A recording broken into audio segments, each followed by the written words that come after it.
So another country, and now we're on the UAE. Yeah, an interesting country.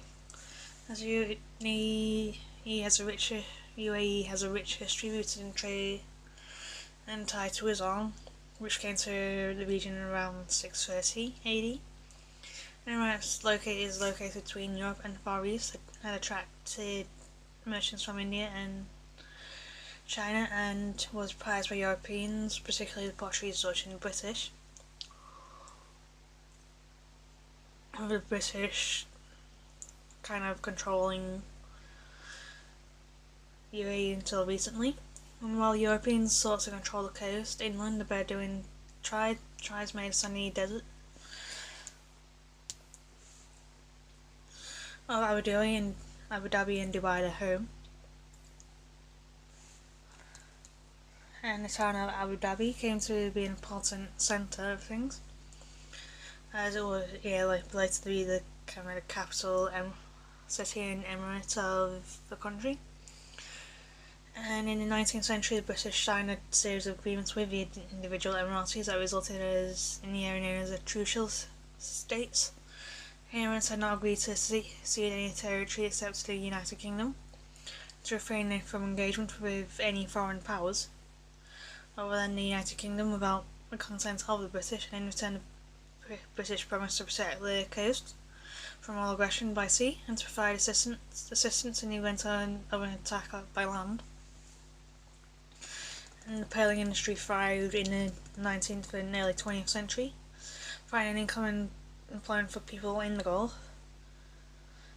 Many inhabitants were semi-nomadic, as pearling in summer and tending date gardens in the winter. But the economic depression of the late 1920s and 30s, coupled with Japanese invention of cultured pearls, irreparably damaged the pearling industry. And by the early 1930s, the first oil company teams conducted geological surveys in the UAE. Almost 40 years later, in 1962, first cargo of crude oil was exported from Abu Dhabi, with the economy steadily progressing. His Highness Sheikh Zayed bin Sultan Al Nahyan was chosen to be the ruler of Abu Dhabi in 1966. And under Sheikh Zayed, a steady oil revenues resulted in infrastructure overhaul, with construction of schools, housing, hospitals and roads throughout Abu Dhabi. And one of the Sheikh Zayed's early actions was to increase contributions to the Trucial State Development Fund, with Abu Dhabi becoming the fund's largest donor. Meanwhile, His Highness Sheikh Rashid bin Zayed Al Maktoum was de facto ruler of Dubai ever since 1939, replaced pearling revenues by becoming part of the shipping industry, and in 1969 the Emirates of Dubai began exporting oil. Sheikh Rashid focused his attention on developing programs aimed at improving the quality of life of his people with the new oil revenues. And in 1968, the British announced that it would withdraw from the Arabian Gulf. And Sheikh Zayed stepped into action and quickly establishing close ties with the other Emirates, kind of like Emirates in a sense being like the United States, with like individual states but in the Arab world. Together with Sheikh Rashid, Sheikh Zayed called for a federation that would include not only 7 Emirates that together made up the Trucial States, but also Qatar and Bahrain. An agreement was reached between the rulers of 6 Emirates: Abu Dhabi, Dubai, Sharjah, Al Quwain, Fujairah and Ajman. The federation became next to be known as the United Arab Emirates. It was formally established on the 2nd of December 1971, and the 7th Emirate, Ras Al Khaimah, acceded to the new federation the following year. And since the formation of the Union, the 7 Emirates have forged a distinct national identity as the UAE's political system. Of the unions, the seven Emirates have forged a distinct national identity. The UAE's political system has been designed to ensure the country's heritage is maintained, adapted and preserved by combining tradition with a modern administrative structure.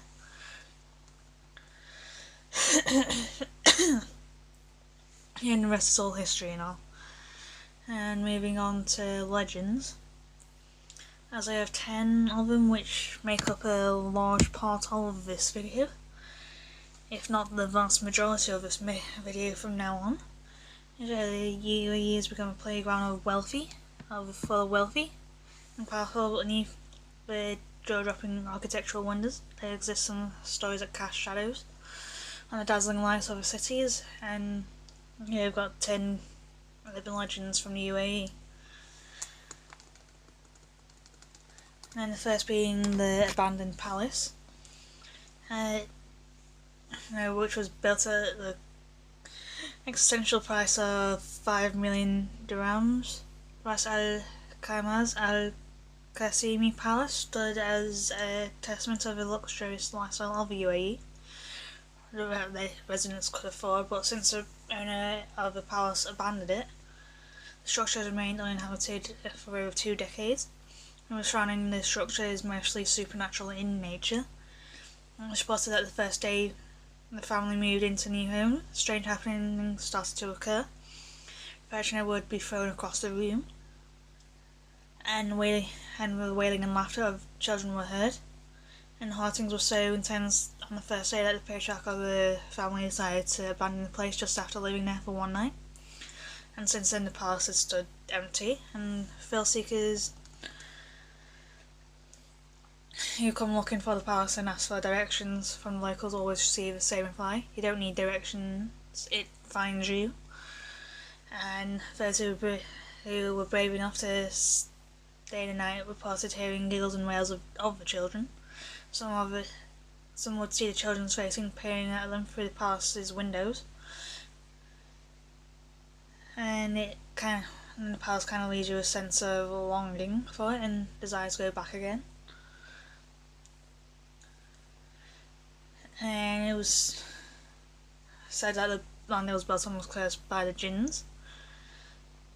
There was something sinister happened during the construction, as there are questions that surround the mysterious palace and all, and there's no definite answers, and yeah, it only really adds to the charm of the place. The next is al-Dawas, as the perhaps most famous urban legend in the UAE is about the al-Dawas, which is kind of like a female genie. As jinns are supernatural creatures in Arabic folklore that can either be good, neutral, or bad. According to the legends, al-Dawas is a beautiful woman with stunning features, her slim and beautiful body, with long black hair, and she was always dressed elegantly and would always smell of exotic Arabic perfumes, and which she could detect smell like a mile away, and she'd always be covered in gold from head to toe, and would call out to men with a lovely voice, and a man could resist her, but when they got too close, she revealed her true identity as of an older hag, who was so scary that no one could stand in looks at her face, and she would kill those men who were unfortunate enough to be seduced by her. As the legend has been popular among Emirates, he used it to scare the children from going out at night. And among adults, the term al-Dawas is often used to describe in a negative way women who wear lots of makeup and perfume.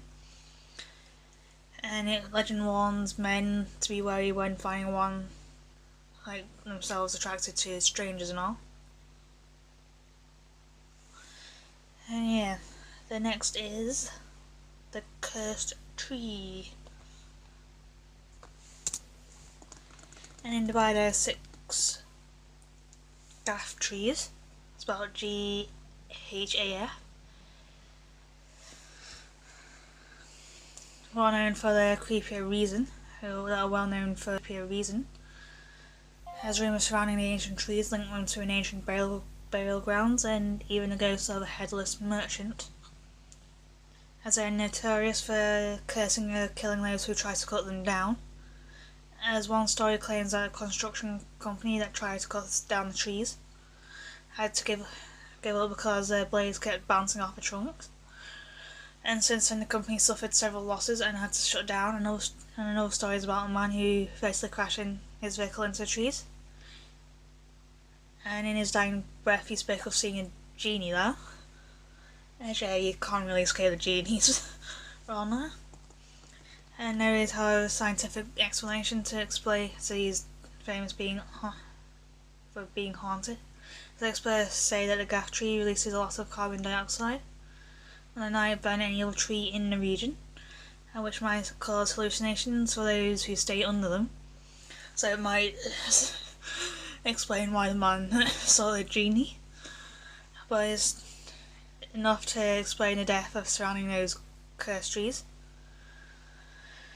And until the answer, I wonder all the paranormal stories stem from hypoxic hallucinations, and until the answers to those questions are found, perhaps it's best to kind of stay away from them for now. And next is body parts in the trash, which is a completely normal place to find them sometimes, depending on where you live. It's not a normal place to find them, as everyone hates to take the rubbish out, as the nauseating stench is enough to make us a skin crawl and all, and for the residents of Dubai, as yes, we're in Dubai again. Throwing the trash out had became a creepy and all. And the story goes that the resident was about to take out the trash early in the morning when he noticed the community garbage bin was surrounded by stray cats. And paying no attention to this, the man went to do his usual task for the morning. And the coming afternoon, it was about time to walk his dog, as the man once again saw the garbage bin full of stray cats, as his dog naturally dragged him towards the dumpster, passing the animals away. And this time the man was waking up to realise that the foul smell was coming from the bin was unusual. Having no stomach for the odour, he thought it better to find a source, so the source as his canine companion, however, was starting to go crazy over a pile of black bags, and refused to move an inch to the protest of its owner. And resigning to his dog's action, the man covered his nose and decided to let it have its fun. As a few seconds had passed, the man was alerted from a stupor by a nudge from his dog, what greeted him was a sight of a human foot in the mouth of his pet. As police later found the rest of the dismembered parts of several black bags. And ever since then, there's numerous reports of chopped up body parts being found in bins across the city. Whether or not they are connected, time will kind of tell. Then there was the unwanted passenger, who was just swooping again in the Emirates of Dubai, and along the airport road lies a tunnel notorious among motorists for being paranormal in nature, and several motorists claim to have experienced supernatural passing through the area. As those who experience paranormal activity, they have all claimed to have seen a woman dressed in an elegant Arabic wedding dress, as a woman would mysteriously appear in the rearview mirror as a backseat passenger when they pass the haunted area. Those who are brave enough to turn around and confront her would find the backseat empty. Conflicting reports on whether the ghost would target lone motorists or not. Yeah, family's home. But all who have experienced or commented that woman would not make any sound or cause any harm to the motorist. She would just stare sadly outside the car window and deep longing embedded in her face, and would eventually disappear into thin air once the driver passed the area.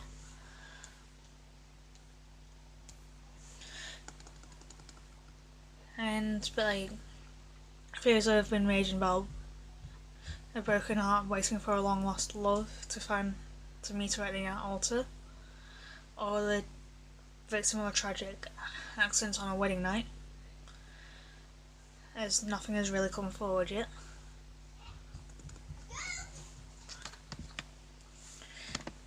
And next is the Villa from Hell, and in the heart of Jumeirah lies a villa where a number of eerie incidents have left the tenants back in their bags and shaken to the core.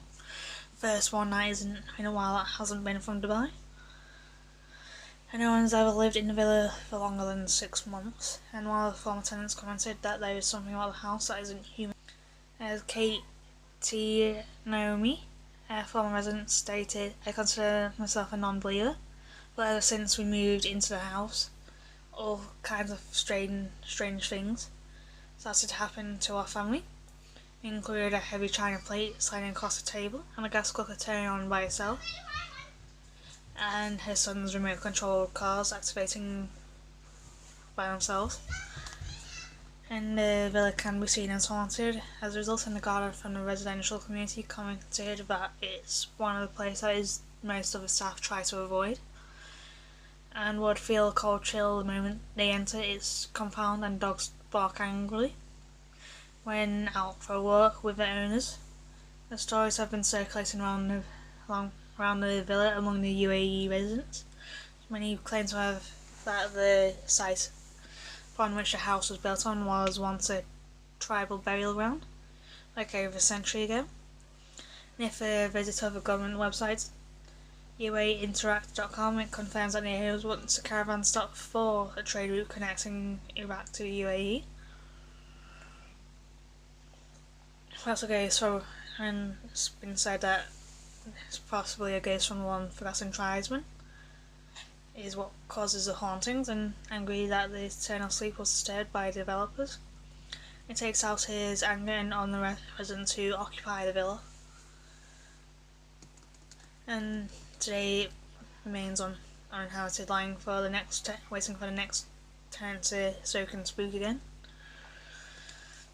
Then the next one is HIV in watermelons.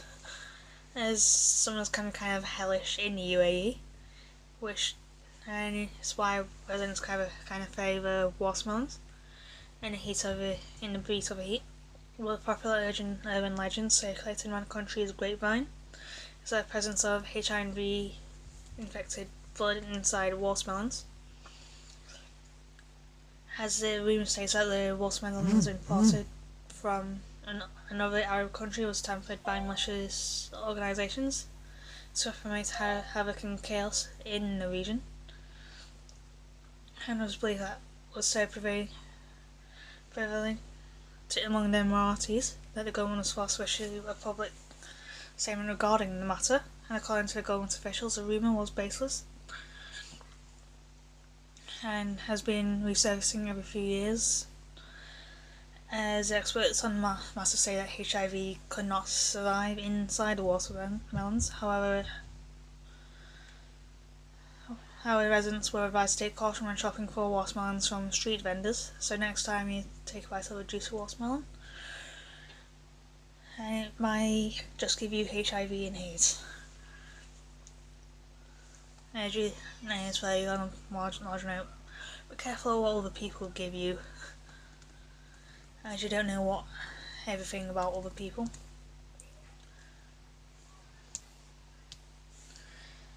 And the next one is a haunted hotel, as there's a well-known hotel in Sharjah, that is rumoured to be haunted, as guests often find themselves experiencing supernatural late at night, as room occupants would often hear shouting coming from unoccupied rooms next to them, as light switches would turn on, and the shower would open all by themselves. And one staff member commented that he once saw a little boy running while crying in the hallways, fearing for the boy. The employee gave chase and saw the boy later in a particular room, and when he reached the room, he noticed that the crying eventually turned to wailing. And thinking that there was a problem, the staff vigorously knocked while asking the boy to open the door, and after a few minutes there was no response, and the staff thought it was best to contact the person at the front desk and about the situation.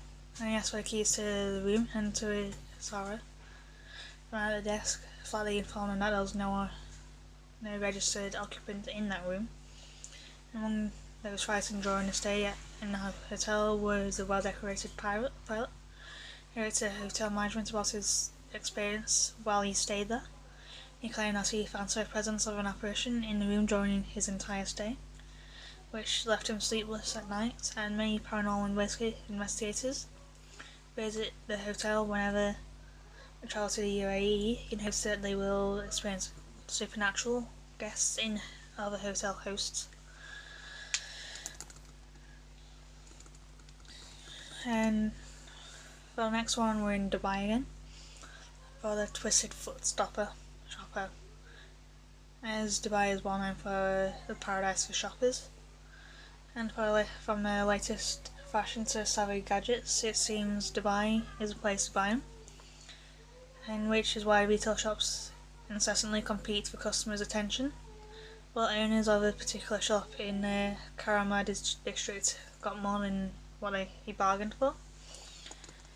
And it kind of goes as far as the shop was about to close after a long day. The owner was worried that since he hadn't fulfilled the sales quota for the day, he decided to keep the shop open for a bit, hoping to attract late night shoppers.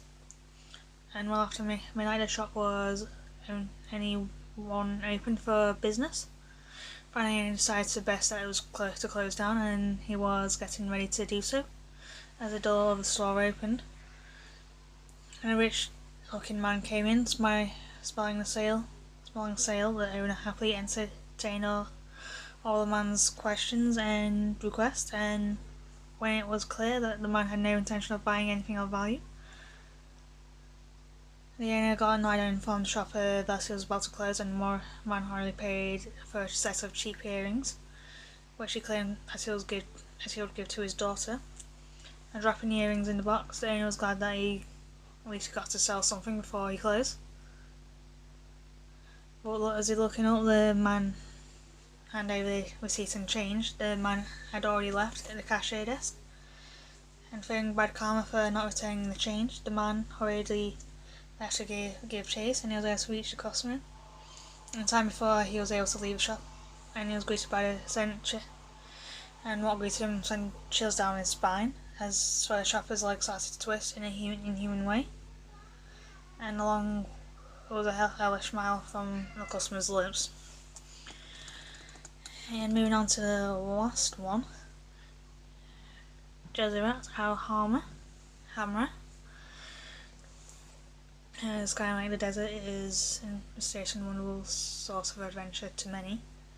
And one of the mysteries of the abandoned fishing village of Jezerat Hamra, as legend goes, that once the home of the indigenous tribes, he mysteriously abandoned the town for unknown reasons. I said that if you stay overnight in the ghost town, there's a good chance that you'll encounter the jinns, who are the current occupants. And many of the locals surrounding area will refuse to visit the town during daylight in fear of supernatural that call the place their home. And if you do plan on visit, make sure you could take a picture and you might see a jinn waving back at you. So yeah. Yeah, that's the United Arab Emirates for you, and yeah, bye for now.